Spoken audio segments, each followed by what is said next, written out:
Last night, I was very worried about coming today. This is my first time doing water painting, and I'm going into a class where I'm sure everyone has experience in doing some form of painting. Maybe I won't stay for the whole day. And this is it. I'm not gonna lie, like halfway through it, I'm not seeing it coming alive. But then I held it up in front of everyone and they're like, oh, that's good. Would I try doing water painting again? Absolutely. Because this is my first and I'm proud of myself. I feel accomplished.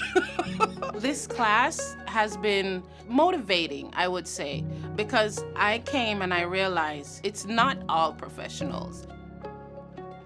I would say thank you to Caleb. He is right on the ball with helping. This is my first time, and I think it came out pretty good, so come on in.